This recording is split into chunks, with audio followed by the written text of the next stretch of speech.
Since his young years as a student leader in the anti-Apartheid movement in his native South Africa, Graeme Simpson has advocated for justice in many ways. Today, Mr. Simpson teaches law at Columbia University School of Law in New York City, where he teaches a seminar on transitional justice and peacebuilding. I think it's difficult to talk about catharsis. It's difficult to talk about closure for many people. His take on Gacaca traditional tribunals in Rwanda and other innovative approaches that have been experimented in different countries to deliver justice was quite insightful.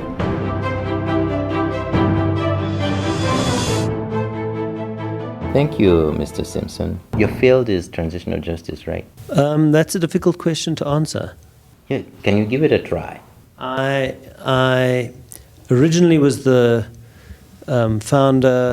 co-founder and director of the Center for the Study of Violence and Reconciliation in South Africa. And that was an organization which had under one roof work on youth-based violence prevention programs, a trauma clinic dealing with victims of violence, a gender program, a program oriented around criminal justice reform, and a transitional justice program. For us, all of these areas of work it was an interdisciplinary field in which we saw ourselves dealing with the legacies of past violence, building reconciliation, thinking about healing, but in an integrated way. It was only when I left home and I became program director at the International Center for Transitional Justice that I became more specialized in the field of transitional justice. Started teaching a class on transitional justice and peacebuilding at Columbia, at the law school. But increasingly during that time, I was a little frustrated by a human rights field which I thought was not taking seriously enough or not engaging creatively enough with the sort of fragile processes of building peace and the delicate issues of reconciliation. I wrestle with the opposite problem, which is we aren't embracing a human rights approach enough. So I see myself, it's hard to describe myself as a peace builder or a transitional justice or a human rights person. I see myself as someone who tries to embody an integrated approach to those things. Anybody who needs justice, they need justice. Full justice. What does the idea of transitional? It can entail some things that is not fully, that is not complete. Am I wrong? Is that fair? Well, the first thing is, I think different people need different things. I don't think we can legislate how people shape their needs.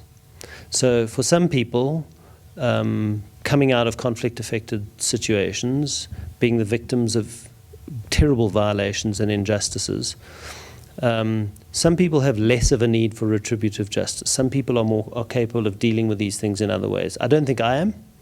I think most people aren't. So that's the first thing, is that I'm not sure that there is one automatic response that we should treat as inherent, or because that worries me a bit, because then I think we have a kind of archetypal sense of what victims need. And actually we should ask people. We should let victims speak for themselves, because different people need different things at different times. But that said, I think what transitional justice is about is recognizing at origin that societies emerging from massive and systematic violations, needing to deal with the past, had to find some way of addressing the justice issues and what was called the impunity gap. The fact that if we look at criminal justice systems, they just aren't capable of and designed to provide the kind of justice that everyone might be entitled to or need. So it's more about the pragmatism of realizing that when you have hundreds and thousands of victims, millions sometimes, hundreds and thousands of perpetrators, the chances of every case coming to court are quite remote. So it's less about saying we don't need criminal justice. That's a critical part of the process. But for many people who will never find out who did this to them, who will never see their perpetrator charged, who will never necessarily receive anything, it's important to find other mechanisms. So I think the transitional justice approach is not saying criminal justice isn't very important for people. Retributive justice isn't an important part. Building confidence in the rule of law for a future society depends on these things. But in the knowledge that most people are unlikely to have their day in court, we needed to find other ways of making sure they got access to the truth, that they got the remains of their loved ones, that they got some form of reparation and acknowledgement, that they had a chance to tell their stories, and hopefully to find out more about what happened to their loved ones. That's the fairness part of it. How was that fair? How could that be fair, both in the South African context and Rwandan context, both of which people tend to equate revealing is healing. The truth heals. How much does it hurt, or how much can it hurt? I mean, I think they're very different situations and illustrations which show the different ways in which this can do unintended harm. And I don't think, I think our instincts are, from the perspective of therapy, as dealing with trauma, telling the story, talking about it, confiding in a counsellor or in family members or support groups, that these things are helpful and necessary, and that we presume that they contribute to healing. Healing is a difficult issue for me because sometimes it suggests an end point that is achievable. And as I think I've said before, sometimes we're trying to repair the irreparable, things that cannot be repaired. We can't get our loved ones back. There is a limit to these things. So there are boundaries on this which are important. I think it's difficult to talk about catharsis. It's difficult to talk about closure for many people. For some, possibly. In the former GDR, East Germany, prior to the fall of the wall, you had massive networks of people spying. Yeah.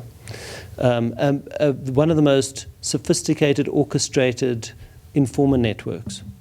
And when the wall comes down and the archive is thrown open, what they realized is that there is so much in there that we don't anticipate about our truths. How wives are spying on and informing on their husbands. That access to this knowledge can do damage. It can be hurtful. It can reveal things we didn't anticipate. The South African Truth Commission, there were some terrible stories of a mother who testified that her son had been murdered by the police and found out that in fact he was murdered by his colleagues because they believed he was a spy. He wasn't. So these multiple truths. So there's that kind of damage, which is about the unintended truths. Then I think there's the limits to truth commissions, for example, sometimes fail to provide the truth that people need. The same way trials often don't get to the truth. We don't always have the evidence. People don't always come forward. Sometimes people get half-truths. Sometimes they're frustrated by the failure of truth to be delivered. That can do its own damage to people. Sometimes truth commissions and truth-seeking processes don't hold victims in the way they need to. People go forward and testify, and they relive a terrible trauma. They are re-traumatized, and sometimes they aren't given the support that they need, or they don't get the acknowledgement that they feel they need, or they don't get reparation when they feel they need it, or they tell their stories desperate for justice, and they don't get that. So I don't think we can separate truth-telling out from the range of other measures, and I think that it has unintended consequences. Some of them are not about the problem of telling the truth or finding out the truth. They're about the problems with the mechanisms, truth commissions or commissions of inquiry or those sorts of things. And some, maybe a factor of something being a little fashionable, forgive the term, because after a conflict, some people will almost immediately preach for truth and commission time. There is a bit... Things like that, it becomes mechanical. Yeah, there's a danger that there is a transitional justice industry that has become a bit of a template that gets dropped on any place, and we say, these are the tools. A little bit of truth-seeking, some trials, some reparation, a bit of memorials and memorialization, some institutional reform. Stir, and you'll get peace and reconciliation. Magic bullet. And that's the danger. That's the danger. And so the concern about the revealing is healing thing is not that access to the truth isn't potentially a very important part of how societies deal with the past, of how individuals navigate these issues. I sometimes think it's better to talk about finding meaning or frameworks for meaning, understanding better why things happened and how they happened, rather than the language of healing, because sometimes the psychological consequences are unpredictable.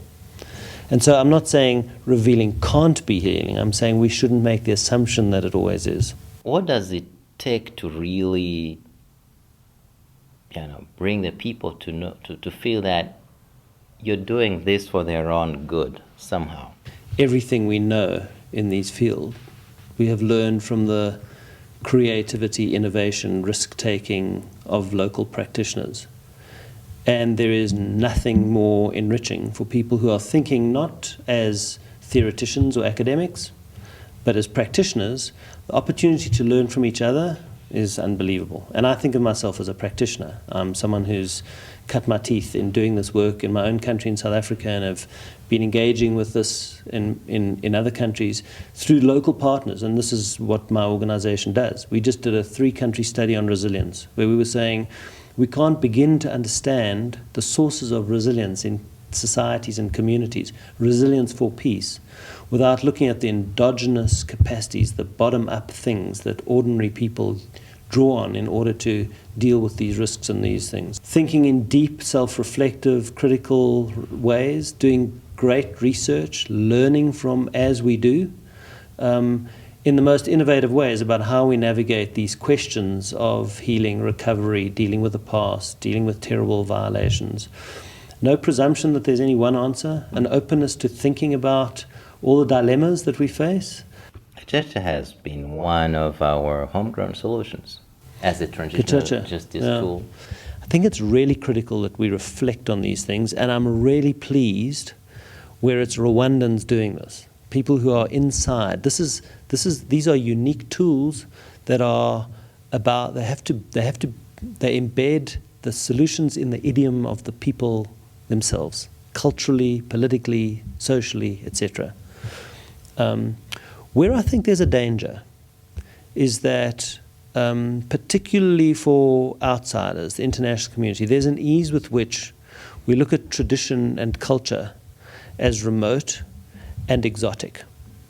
And we assume on that basis that it has inherent qualities, that it has a magical benefit that may or may not be there. Yeah, I mean, not the magical part, but the benefit.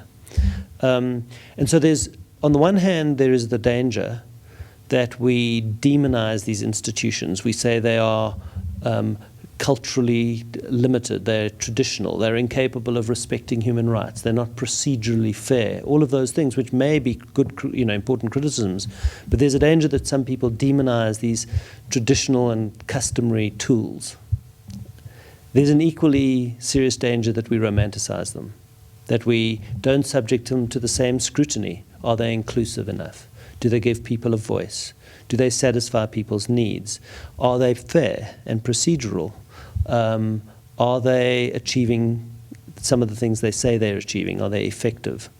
And we shouldn't patronize just because something is culturally specific or local or exotic or culturally foreign to us as outsiders by saying we're going to subject these things to less scrutiny, to less critical reflection than we do all the other instruments, whether it's the international tribunals. We say, did they work, didn't they? Did they satisfy people? What was wrong with them? What was efficient? What wasn't? Were they fair? Did they get the right people?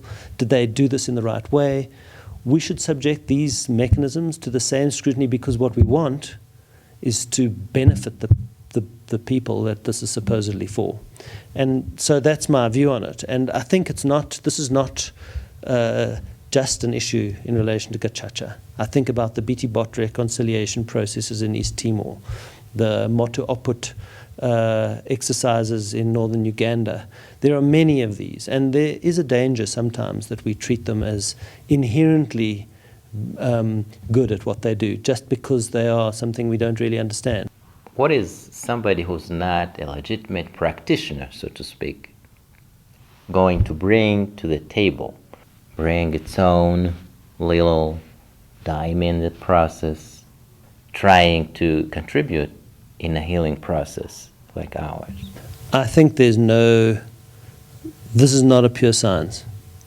I don't think that there's a technique and a methodology and a skill set that you either have or you don't have. I think there are critical practices, and when I say critical, important. And there is nothing that is more important than the ability to create access for and listen to ordinary people in these situations. And so if we talk about healing, we talk about victimhood and victimization, then we need to make sure that we are engaging with victims and victim communities. And that's the asset base that an organization brings to this. It's not a technical know-how and a technical expertise. It's the integrity of that engagement and the way in which that empowers the stakeholders who are the ones that really matter in this. And I think the fact that we can connect the issues of how societies deal with past brutality and violations, not just to the medicalization of psychological symptoms, not just to the psychological pain and suffering, although these things are important that people have, but an integrated approach to the way in which people have experienced their victimization as impoverishing trust, as breaking down social cohesion, as denying them productive opportunities in life, as affecting their ability to move and to be enriched. So the issues of social justice and the issues of relationships to the state, not just between groups, are so important to how we think about healing a society rather than just healing individuals. Is it what it takes for these processes to really pick momentum? I think that the processes of building sustainable peace in societies, the exercise of crafting reconciliation in the rebuilding of relationships that have been damaged by past conflict, both relationships between people and groups of people, as well as relationships of mistrust that have emerged between people and the state and their government and their institutions. I think that these exercises are always about multi-level engagements. So I think there's a very important part in building reconciliation and political and social cohesion and political accords. There's an important part which is in the navigation of track one, political negotiations, politicians and the elite having the conversations, engaging in these issues, taking them on. I think it's very important. I think the danger is when those elite practices and the meta-narratives in societies like truth commissions fail to connect to ordinary people, to the community level activities, which are also vital. The local level practice of building relationships that were often very intimate relationships that were shattered by violence. A very good example, the Royal Ulster Constabulary becoming the Northern Ireland Police Service. It was very important that it was seen as a home for both Catholics and Protestants. The institutional reform was partly about rebuilding relationships. My view is we need to see all of these levels, and the most important thing is the connections between them. So instead of thinking about track 1 and track 2 and track 3, we should start thinking about 1 plus 2 plus 3 equals 6, and start talking about track 6 as an integrated approach to doing this. What do you think keeps us going, maintains us on this track? So the example you've given about the symbols of a common national identity and a shared future through a soccer team. I think these are extraordinary moments. There is one that is very famous about the South African rugby team and Nelson Mandela. I remember that vividly. These were critical moments. It hasn't insulated South Africa from a growing divide around race and class, around new patterns of political exclusion, around corruption of a new political elite. I think we have to be really careful. These are critical moments. They are symbolic and powerful, but they aren't necessarily the things that sustain us. They're more symptomatic of something that we've achieved to that point, and they're not irreversible. So I'm not saying these are not important. We need national symbols, especially in very divided societies. The issues of social cohesion and political cohesion, where you have a common sense of a future together, a common national identity and commitment to a common country, that's very important. There are dangers. Desmond Tutu spoke very powerfully about a new South African rainbow nation. And we saw terrible xenophobic violence in South Africa. And I said, and colleagues of mine said at the time, we need to worry about rainbow nationalism and new patterns of marginalization and exclusion.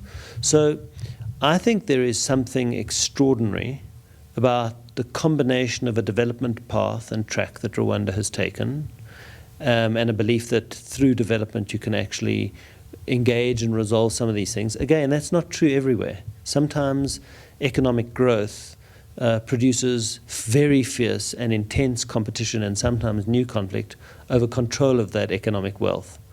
These can be divisive factors in societies, but Rwanda seems to have got itself onto an economic development path. And there is something which I can't explain, but it's tactile.